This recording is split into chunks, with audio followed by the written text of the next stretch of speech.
Welcome back to In the Bed with Babs. We got a very special show for you today. Contestant number 3 from the last week's Blindly in Love episode. Everyone was asking about contestant number 3 because she did 15 years in prison. We were like, this can't be possible. What did she do? Well, guess what? We're gonna find out all about it today. Ange is here and she is not afraid to open up about all things prison on In the Bed with Babs. Thanks for watching. I hope you're ready. Stay tuned. In the Bed with Babs. And we're back. We got to get into all things prison. My girl is coming out with a show called Prison Baddies, okay? So we came up with that name for this episode, Prison Baddies, because Ange did 15 years in prison, and of course she is a baddie. Welcome to the bed, my girl. Yeah. All right, so give us your name, give us your background. Where are you from? Okay, my name is Angela Nicolazzi. I was born in Brooklyn, New York. At the age of around 13, 14, my mom moved us to Jacksonville. Okay. Duval. Okay, so you moved to Jacksonville. And from what age to what age did you live in Duval? So from around 13 till 19 when I was incarcerated. Wow. So Duval is like one of those counties where you can get into a lot of trouble up there, and that's what happened to you. Yes, you can. And they're sending you straight to prison. Driving, drinking, it doesn't matter, you're going to prison. So you went to prison at 19 years old. I did. Well, I was in the county at 19. Okay. And I sat in the county for 3.5 years, so fighting my case back and forth. I didn't go to prison until I was 21. So what did you do why were you in there? Okay. You know, we got to know that. I got to know if I should be afraid. No, I'm just kidding. Sleep like this with one eye open. So my charges were armed robbery, attempted murder. That's what they charged me with due to principle. I had 2 co-defendants. One of my co-defendants was my little brother. He was 15 years old. Mm-hmm. And then my other co-defendant was my daughter's dad. Mm-hmm. So you had nothing to do with that, I'm sure. I was in the car. So I was labeled like the mastermind, because anytime there's a girl involved in a robbery or anything in Jacksonville, you are the mastermind. So when this happened in 2009, it was a big crime rate. The crime rate was really high. Angela Corey was in chair, and she stated she's giving 1 million years, which she did. She gave 1 million years. She was the judge. She was the district attorney. District attorney, okay. So she was out for robberies, violent offenders, committing crimes in Jacksonville. So the day that it happened, were you guys arrested immediately that day? I was arrested immediately, probably like 20 minutes later. Damn. Okay, Dumb. so you guys went on a robbery. Where did you go, to the mall or? So prior to this happening, my brother and my other co-defendant been what they call hitting licks. Okay. They've been hitting licks. That's what they did. My daughter's dad was known to be the jack boy. So he always would come back with money, jewelry, TVs. Babs, there was nothing my daughter needed at 1, okay? She had a 52-inch screen TV before she could walk. So I was always like, dang, they're always coming back with all this money all the time. Like, they leave for 20 minutes, come back, they're loaded. Here I am, single mom, 2 kids. I was a teen mom. At the age of 15, I had my daughter. So I'm working, trying to survive, you know, and the one person that took care of me was my dad. And I'm like, dang, they leave, they come back, they have all this money. So one night, they're like, we're going to hit a lick. I'm like, well, I'm going to come with you. Yeah. Dumb. Well, because you want a piece of the pie. I want a piece of the pie. Yeah. Dumb. And they're doing this for so many years and never getting caught. So you think, what's this one time? Yep. I can ride with you guys and get a piece of pie. You got to take a risk for the reward. So you risked it. So okay. Never again. So you go with Never them again. on the lick. I go with them on the lick. Mind you, it's supposed to be my baby daddy holds somebody up, takes his money, the end, right? Was this like a rich person that you guys knew? Random. So we don't even know if we're getting money. Oh, no! So the craziest part is that there's this area in Jacksonville, a lot of people go there. And it's a lot of illegals. Okay. So they always have cash on them. There's nothing they can do. They're working under the table. Yes. They're getting paid cash. So a lot, that was like the lick area. And he's like, well, I'm just gonna, when he comes out, if he comes out the store, I know he has money on him, right? It's Friday, they're cashing their checks, whatever. Or they have cash on them, they're going to get beer, they're going to get whatever for the night. And he stops this guy, and the guy's immediate reaction when he seen the gun was to run. So the guy ran backwards. Now when the guy's running backwards, my co-defendant's initial mind to stop him is to shoot. Like an idiot. So he shot the gun. Now at this time, I don't know if the guy shot. I don't know. I'm frantic. I just heard the gunshots. Absolutely. It's This is your dark. first time going on a crime. Being an idiot. Yeah. My brother's in the back seat. Well, when my brother hears my co-defendant shoot the gun, he gets out and shoots his gun in the air. So you just charge a firearm for no reason. But Right. at that time, you're not really like smart enough. You're not thinking through. Clearly, we're robbing somebody. We're not that brilliant. So he discharges a firearm also. Now, again, we don't know if this guy's shot. We don't know if he's dead. We have no idea what is next other than run. So they get in the truck. We leave. I'm frantic. I'm like, you got to get rid of the guns, got to get rid of the clothes, you got to take the clothes off, you got to, here I am, now I'm a bigger accomplice, take this off, hide the guns. So we go to my sister's house, they get out, strip, hide the guns, all the things, and I'm like, no, nobody could have seen that, it's dark. Well, it was in my car. Oh no! So immediately, whoever did hear the gunshots reported my tag. So they came 20 minutes later. 20 minutes later. Did the guy die? So when we got arrested, well, they caught me. My brother was dumb enough to get in another vehicle with somebody driving drunk, swerving. I don't even know if they were drunk, but they were swerving, got pulled over. There's cops everywhere at this time. And he ended up being a suspect and got caught. At this time, they tell us when they catch us that we're going to prison for the rest of our lives for murder, that the guy died. So I'm thinking, oh my God, we just killed this guy for nothing. We got nothing.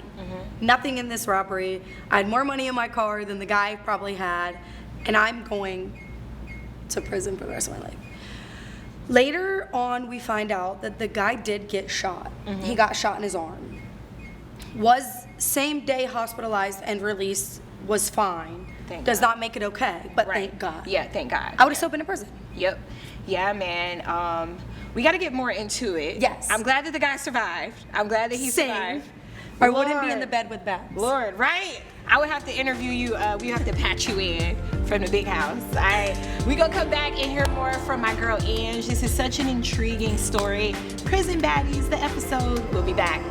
It's still a blur kind of because I was just like numb and blocked out to like reality.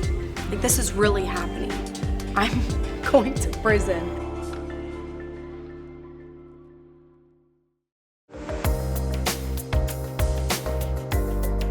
We're back with contestant number 3 that everybody was asking about, Ange, who did 15 years in prison for attempted murder and armed robbery. Now, she just told us the story of what happened, but I gotta know this. I gotta know, you never have committed a crime before. Had you been to jail prior to this? Never. Never had been to jail. So, was it just because you needed money that you went on this crime spree, or the crime hit that you did? I think that it was a multitude of things. The money, the adrenaline rush, the knowing that there's an easier way to get money, that they've been doing this, also being involved. So my sister's husband also used to hit licks with my brother and my co-defendant. And I think it was more like they're always doing this like together. I'm left out because I used to hang out with them a lot. And then when they started doing all that, I didn't really hang out with them as much. And I think it was also just like the peer, being young, dumb, naive, of wanting to be involved in what they had going on as well. So what led up to that moment? Because I would be scared. Like, I can't do crimes because I'm a fold so fast. It was him, her, them, she, he. So that's me now. Don't get in the car with me. I'm folding. I'm telling. I don't care. I'm not a ride or die. I rode. I died. I rode. Died. Came back to life. So now that's me. This lesson taught me that because I was against the two people I love more than anything, my brother and my daughter's dad. So being up against people you love, you learn real fast that all that does go out the window. Yeah. There ain't no ride or die. Yeah, okay? They say there's no honor amongst thieves. When it comes time to like getting sentenced, like you said, the loyalty is gone. It's gone. And you would think that the two men would want to protect you, the girl who'd never done anything like that before. Never. My own mom wanted me to take the charge for my little brother because he was so young. So my own mom was at a point where she was trying to convince me, just take the charge, say that it was you, say that. And it's like, gosh, I'm really up against my loved ones in this moment, my own family. What is your nationality? I'm Italian and Puerto Rican. Why is it that a lot of Italian moms, Puerto Rican moms, take their son's side always over the girl's All side? day. He's All a day. man. Yep. He can go to prison. It don't matter how old he is. Like, you are a girl. And a mom. And a mom. They should have tried to protect you. And you No. said those two had been committing crimes before you. So a year before this happened, my older sister got in a really bad car accident, and my little brother was in the truck. In this car accident, my grandma passed away. My sister's husband jerked the wheel, and the truck flipped 6 times. So it was a very traumatizing moment for my family. It was a shift in everything where everybody was really close-knitted. Everybody went to my mom's every weekend, holidays. It started to break up then. My brother started taking pills after this car accident just to cope. My sister was in a coma for months. It was traumatic. With that, my brother went down a dark path. So yes, he was already committing crimes. He was already popping pills, already just depressed in that life. He was spiraling. Me, I'm a mom of 2, trying to survive. My dad's my real only support, and I just started school. I'm working, doing all these things, and I had a lot to lose at that moment versus them who, my daughter's dad comes in and out of foster care. His mom's on drugs in the streets. His dad's on drugs in the streets. So he also didn't really have much to lose. Yes, we all have a life, but there was other things that I was going to lose that they were not. So yeah, it was tough. Man, okay, so let's fast forward to, your sentencing date. So you said you spent 3 years in the county fighting your case. So then you go to court and the judge sentenced you to 15 years in prison. What were your feelings in that exact moment when she gave you that time or he gave you that time? Judge Soud, I'll never forget him. At that moment, I thought I was going in to get 10 years. So I talk about that a lot. When we signed our plea, it was, you're pleading mercy to the courts. My state prosecutor wanted double digits. At this point, I sat 3.5 years, 10 years. I'll take 10 years. Right. The state was okay with the 10 years. Right. The state recommended me and my brother get 10 years. So why did they add 5 more? So I honestly believe that it was set that way the whole time because me and my brother got sentenced the same day to help him because he was considered YO and I was not. What is YO? It's youth offender. Youth offender, okay. So since he was YO, he had some things that would help him in court, programs in the county that we did not get. Yes. The only thing we were able to do was get our GED, which I did do in the county. Good. Yes. Okay. So that's how you made the time pass. That's yeah, it. I love that. I love that. So when the judge sentenced me, I thought I was getting sentenced to 10 years, nothing over. So when he said 15, I think I was just numb. Like, did he really just say that? I was prepared for 10 years. It seems like, oh, well, it's only 5 more, right? I hear people say, well, 10, 15. No, big difference. I did 3.5. I would have been home in 3.5 versus doing 9 more. Right, exactly. So was your whole entire family there the day of the sentencing? They were. My son's dad's family was also there. My mom was there, my sister. I really couldn't even look at anybody. I was in such a twilight zone. I feel like at that moment, it's still a blur kind of, because I was just like numb and blocked out to like reality. Like, this is really happening. I'm going to prison. And you were a mom at the time. Without my kids. What's gonna happen? Are they gonna get taken? Are these people that say they're gonna take care of them really going to take care of them? Because, you know, nobody takes care of your kids like you. What's next?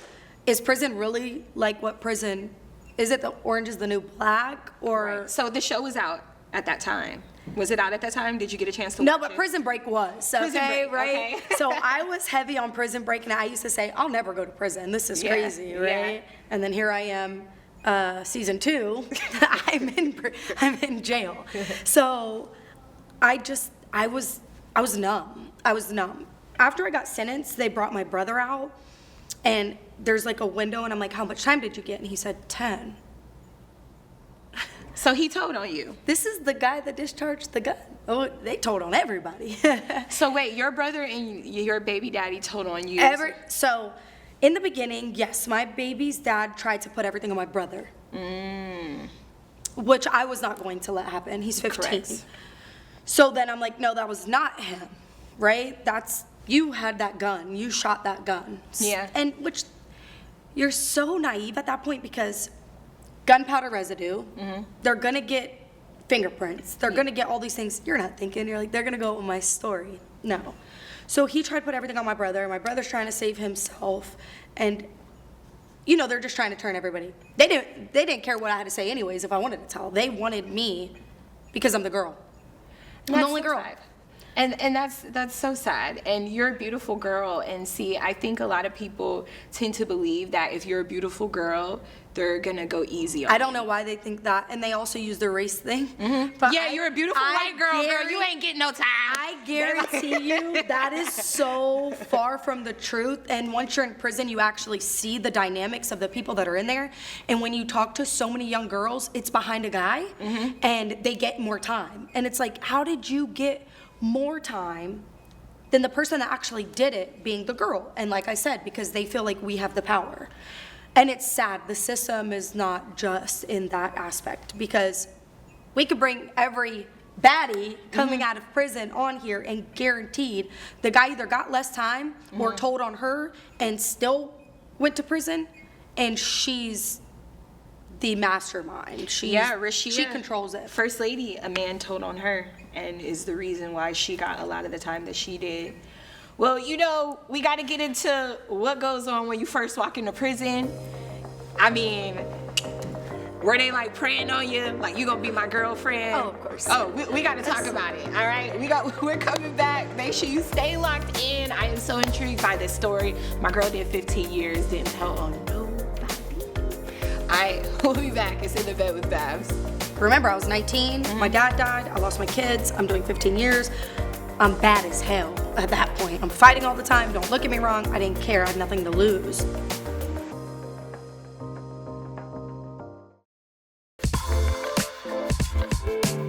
And we're back with my girl Ange, who did 15 years in prison, never told on anybody, even though her co-defendants told on her. All right, so she walked us through, you know, when she got sentenced to 15 years. Tell us what it was like on that first day walking into prison. Whew. Okay. Take me there. So when I I knew when I was leaving. So that morning I was already prepared, packed, ready to go. And when I got to Lowell, which is the prison that they do orientation, that's where you go through. Now they have FWRC. They didn't have that when I got sentenced. So, What the hell you need orientation for in prison? Just Girl. give me my things and send No. it to my cell. Seriously, and it's annoying. Yeah. You're forced to go to breakfast every morning. You're forced to go to these classes that are, it's ridiculous. It's useless. Orientation is useless. So you go to orientation on your first day of prison, like the first day you start a job. Well, later on. Okay. Your first initial, when you get to the prison, which is Lowell, you go through hell, okay? So they make you strip, cough, bend over, cough. What do I have? I just came from the county. Yeah. Like, I went from one facility to the next. Right. Strip you, they put you in the shower, cold water, and then they want you to wash your hair with light shampoo. So my hair was 10 times longer than this. It was about down to here at that point. Long, cold water, light shampoo, no conditioner. I'm a wet dog, okay? And then they want you to sit in this room for hours while everybody goes through this same exact process. Now, it's our first day in prison. I just want to go get on my bunk and try to figure out life, okay? Right. So you sit in a room, everybody's in this room, everybody's trying to talk. I don't want to talk. They're like, oh, how much time did you get? Where are you trying to transfer? And what did you do? And Yeah. I'm like, this isn't a get to know me, okay? I just want to do my time, and I don't care about you bitches. No, girl, no, I do not give a damn. This is not in the bed with that. I just got 15 years. Leave me alone. Yes. So I had a girlfriend in the county that was sentenced to life. So she was a lifer. Now, anybody that knows, when you get some time and you're just a girl, you need a lifer on your team. Yeah. Right? Because they run the prison, they run that compound, they can get the food, they can get you where you gotta go. Ain't nobody gonna mess with you. What did she do, if you don't mind? Murder. Okay. So she has natural life. So when I got there, I'm like, I'm asking all the orderlies, I'm like, do you know Bear? Do you know Bear? Do you know Bear? And they're like, yeah, I know Bear. I'm like, I need you to get word to her. Her wife, Nicolazzi, is on the compound, right? Wait a minute. So you were her wife? We called each other wife. Okay, so wait. So you knew her before prison? We were in the county together. Okay. So That was my girlfriend in the county. okay, like for real girlfriend, or Yeah, like for real. Babs, I was gay for the stay. Okay. Oh yeah, you did. You were gay for the stay. I told you guys that on the singles edition. But you were obviously, if her name was Bear, you were the pillow princess, right? I was. Okay. Yeah. I was. I just I was the pillow princess majority of my life. Okay, good. Okay. Let's get that out the way. Yeah, because it's not giving you going down on Bear. You know what I'm saying? I'm still a princess, so let's get that right. I've transformed to the queen, so now let's understand that. Okay, put that out there. So my mission was, I just need to find Bear. I'm good. I'm safe. Ain't nobody gonna mess with me. Which I had kind of already made a name for myself in the county, because in the county, my dad died. When my dad died, I lost my mind. So I would fight a lot. I was always in the jumpsuit, always in confinement.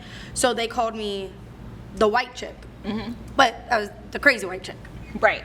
So I'd already made a name. Like, you're not just gonna get over on me. I'm gonna swing. We're going to confinement. I don't That's care. how you I'm gotta already- do, though. You got to. So a lot of people that were already at Lowell knew of me, and again, I just look like this. It's not happening. But I wanted to get to Bear.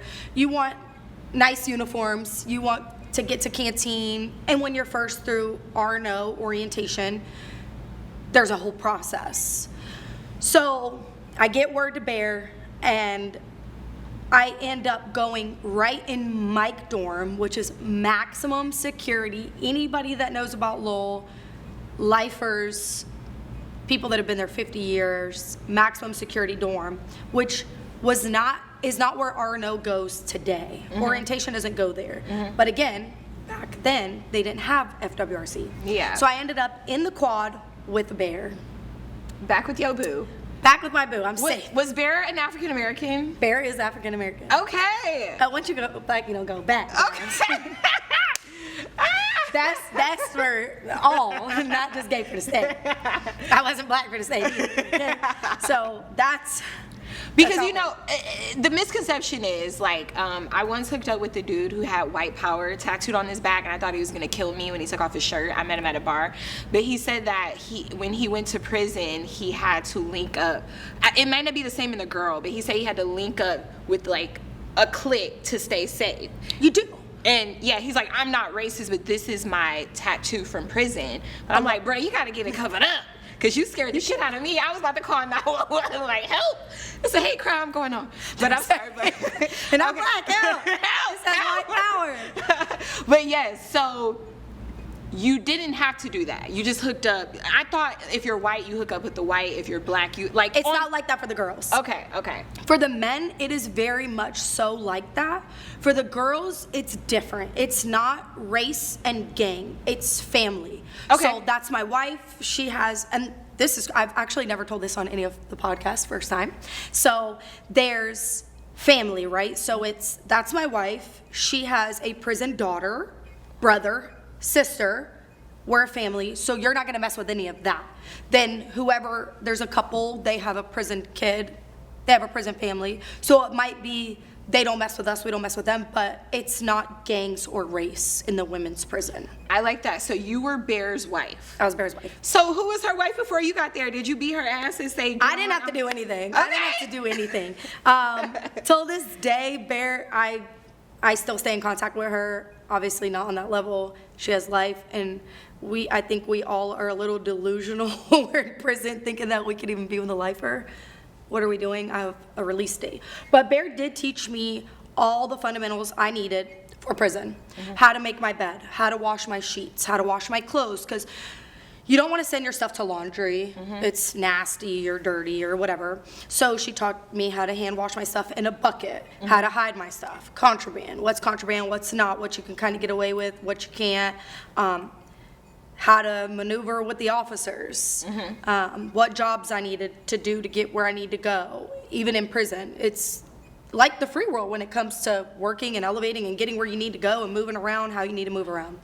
Did you smoke weed in prison or drink alcohol? So I did not in prison. I did make hooch in the county. I don't even know if that worked. Tell me walk me through the Girl. hooch thing. Did you make hooch for yourself or hooch to sell? No, it was like a bunch of us that made it. Okay. And we took like fruit and sugar and took big bags and let it sit. And I got sick. I don't know if I got sick because I was drunk or sick because I drank fruit that had been sitting for, I don't even know, weeks. Yeah. Weeks. Now, when you get to prison, it's different because you have access to real alcohol. Yeah. Real weed. Oh, you do? Oh, you do. Oh, man. So did I'm putting it out there. Did you ever get drunk in prison?